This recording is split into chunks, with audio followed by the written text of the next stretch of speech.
സംസ്ഥാന secretary K ലോഹ്യയുടെ നേതൃത്വത്തിൽ ഒരു വിഭാഗം പാർട്ടി വിടുന്നു. ഇക്കൂട്ടർ RJDയിൽ ലയിക്കുമെന്ന് കെ ലോഹ്യ പറഞ്ഞു.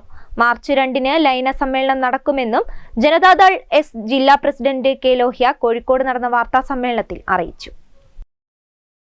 HD ദേവഗൌഡ പ്രസിഡന്റായുള്ള ജനതാദൾ എസ് ദേശീയ നേതൃത്വം BJPയുമായി NDAയുമായി സഹകരിച്ച് പ്രവർത്തിക്കാൻ തീരുമാനിച്ച് മാസങ്ങളായിട്ടും ആ പാർട്ടിയുടെ ഭാഗമായിട്ട് തന്നെ നിലനിൽക്കുന്ന ജനതാദൾ സംഘടനാ ഘടകത്തിന്റെ നിലപാട് മതേതരത്വം ഉയർത്തിപ്പിടിക്കുന്ന പാർട്ടിയുടെ പ്രഖ്യാപിത നയത്തിന് വിരുദ്ധമാണ്.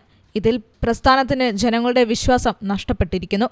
ഈ സാഹചര്യത്തിൽ ജനതാദൾ എസുമായും ബന്ധം ഉപേക്ഷിക്കാൻ കെ ലോഹ്യയുടെ നേതൃത്വത്തിലുള്ള ഒരു വിഭാഗം തീരുമാനിച്ചതായി അറിയിച്ചു. BJPക്ക് ബദലായി മതേതര മൂല്യങ്ങൾ ഉയർത്തിപ്പിടിക്കുന്ന സോഷ്യലിസ്റ്റ് പ്രസ്ഥാനമായ RJDയുമായി സഹകരിച്ച് പ്രവർത്തിക്കാൻ തങ്ങൾ തീരുമാനിച്ചതായും പ്രവർത്തകർ വാർത്താ സമ്മേളനത്തിൽ പറഞ്ഞു. ഇപ്പോൾ ഡോക്ടർ നീല ലോഹിതദാസ് നാടാർ ജനതാദൾ എസിൻ്റെ ഈ നിലപാടിൽ പ്രതിഷേധിച്ച് പാർട്ടി വിടാൻ ഒരുങ്ങുകയാണ്.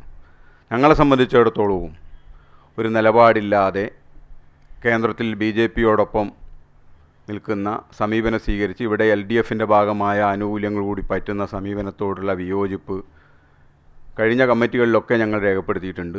എന്നാൽ ആ കാര്യങ്ങൾ ഇതുവരെ ഒരു തീരുമാനമുണ്ടാവാത്ത സാഹചര്യത്തിലാണ് ഇപ്പോൾ ജനതാദൾ എസുമായുള്ള ബന്ധം ഒഴിവാക്കാനും എന്നാൽ ഇപ്പോൾ ഇന്ത്യ രാജ്യത്ത് BJPയുമായി സഖ്യം ചേരാത്ത BJPയുടെ എല്ലാ പ്രതിസന്ധികളുണ്ടായിട്ടും അവർക്ക് കീഴ്പ്പെടാതെ പ്രവർത്തിക്കുന്ന ലാലു പ്രസാദ് യാദവിൻ്റെ നേതൃത്വത്തിലുള്ള കേരളത്തിൽ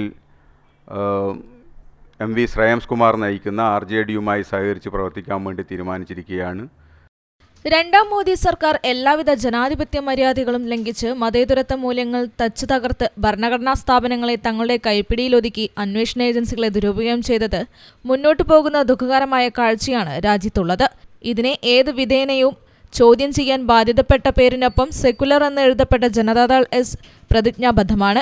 എന്നാൽ കേന്ദ്ര നേതൃത്വം BJPയുമായി സഖ്യം ചേർന്ന് മോദിക്ക് അടിയറവ് പറയുന്ന കാഴ്ചയാണ് നാം കാണുന്നത്. മോദിയോട് വിധേയപ്പെടാത്ത ഇന്ത്യയിൽ സോഷ്യലിസ്റ്റ് നേതാവ് എന്ന് വിശേഷിക്കപ്പെടുന്നത് ലാലു പ്രസാദ് യാദവിനെ മാത്രമാണെന്നും പ്രവർത്തകർ വ്യക്തമാക്കി. അതോടൊപ്പം തന്നെ കഴിഞ്ഞ ഈ തീരുമാനം ഉണ്ടായി ഏതാനും ദിവസം കഴിയുന്നതിന് മുമ്പ് തന്നെ കേരളത്തിൽ നിന്നുള്ള 2 MLAമാർ, ഒരു മന്ത്രി ഉൾപ്പെടെ കൃഷ്ണൻകുട്ടിയും മാത്യു ടി തോമസും ബാംഗ്ലൂരിൽ പോയി ദേവഗൌഡയുമായി രഹസ്യ ചർച്ച നടത്തിയിരുന്നു. ആ ചർച്ചയുടെ വിശദാംശങ്ങൾ പിന്നീട് ചേർന്ന കമ്മിറ്റികളിലൊന്നും അവർ വിശദീകരിച്ചിട്ടില്ല. അപ്പോൾ എന്താണ് അന്ന് അവരുണ്ടാക്കിയ ധാരണ എന്ന് പാർട്ടി പ്രവർത്തകരിൽ ഇപ്പോഴും ആശങ്കയുണ്ട്. അതോടൊപ്പം ദേശീയ നേതാക്കൾ, ദേശീയ സെക്രട്ടറി ജനറലും കുമാരസ്വാമിയും ഉൾപ്പെടെ കേരളത്തിൽ ഞങ്ങൾ LDFനൊപ്പമാണ്, കർണാടകയിൽ ഞങ്ങൾ BJPയോടൊപ്പമാണ് എന്നൊക്കെ പരസ്യമായി പറഞ്ഞുകൊണ്ടിരിക്കുകയാണ്. ഇടതുമുന്നണി ഘടകകക്ഷിയായ മന്ത്രിസഭയിൽ പ്രാതിനിധ്യം ജനതാദൾ എസിന്റെ കേരള ഘടകം ഇപ്പോൾ അതേ പേരിൽ അതേ കൊടിയും ചിഹ്നവും ഉപയോഗിച്ച് ദേശീയ നേതൃത്വത്തിന്റെ ഭാഗമായി തന്നെയാണ് പ്രവർത്തിക്കുന്നത്. ജനതാദൾ എസ് ദേശീയ നേതാവ് കുമാരസ്വാമിയും ദേശീയ സെക്രട്ടറി ജനറലും തങ്ങളുടെ പാർട്ടി കേരളത്തിൽ LDFനൊപ്പമാണെന്ന് വ്യക്തമാക്കിയിട്ടുണ്ട്. ഇതുമൂലം വിശ്വാസ്യത നഷ്ടപ്പെട്ടായ പാർട്ടിയെ ജനതാദൾ എസ് മാറിയിരിക്കുന്നു. ആത്മാഭിമാനമുള്ള പാർട്ടി പ്രവർത്തകരുടെ വികാരത്തോടൊപ്പം നിൽക്കാൻ സംസ്ഥാന നേതൃത്വത്തിന് കഴിയുന്നില്ല. ഈ സാഹചര്യത്തിൽ കോഴിക്കോട് ജില്ലാ ഘടകം, ജില്ലാ ഭാരവാഹികൾ, നിയോജകമണ്ഡലം പ്രസിഡന്റുമാർ ഉൾപ്പെടെയുള്ളവരും മറ്റു ജില്ലകളിൽ നിന്നുള്ള നേതാക്കളും പ്രവർത്തകരും ഉൾപ്പെടെ മാർച്ച് 2-ന് കോഴിക്കോട് ചേരുന്ന ലയന സമ്മേളനത്തിൽ വെച്ച് RJDയിൽ ലയിക്കാൻ തീരുമാനിച്ചതായി ജനതാദൾ എസ് ഭാരവാഹികൾ പറഞ്ഞു.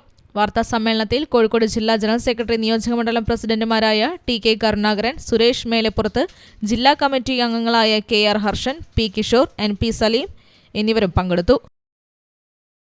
News bureau, Kozhikode.